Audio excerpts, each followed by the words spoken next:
Aujourd'hui, nous allons effectuer une balade un peu spéciale car le parcours sera sportif. Nous allons partir du quai de Jemmapes pour aller jusqu'au Stade de France, en passant par beaucoup de spots iconiques de la capitale.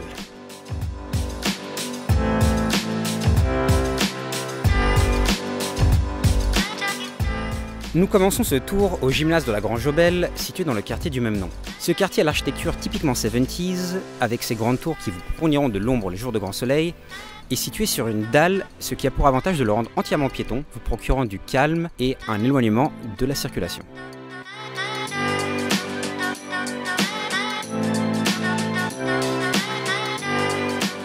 Nous sommes sur le quai de Jemmapes. Ici, c'est physique.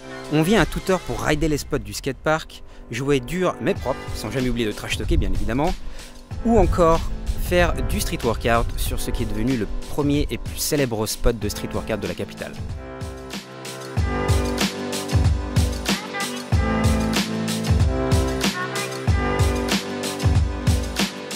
Le playground Stalingrad, situé juste sous la station du même nom, fait partie de la légende. Considéré comme la mecque du basket parisien à l'époque, et apparu dans à peu près tous les clips de rap des années 90 et 2000, il était tombé à l'abandon au fur et à mesure des années avant d'être rénové grâce au budget participatif en 2019. Ambiance à la new-yorkaise garantie.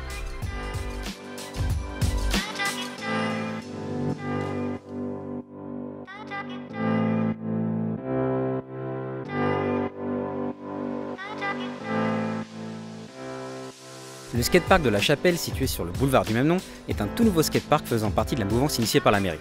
Les couleurs rappelant d'ailleurs celles du skatepark Charonne, ouvert une année plus tôt et sponsorisé par une célèbre marque allemande à 3 bandes.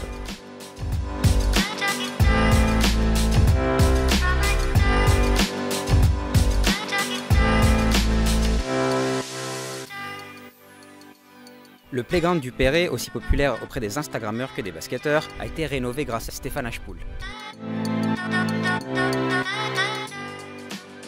Ce fan de basket a pris les lieux laissés à l'abandon, a utilisé des formes et des couleurs inspirées de l'artiste Malevich pour en faire un motif fluo et populaire.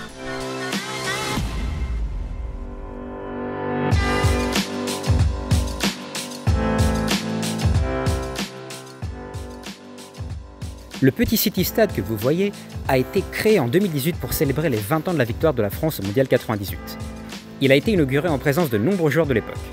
D'ailleurs, vous pouvez voir sur le sol le maillot de Zinedine Zidane qui a été dédicacé par le joueur lui-même.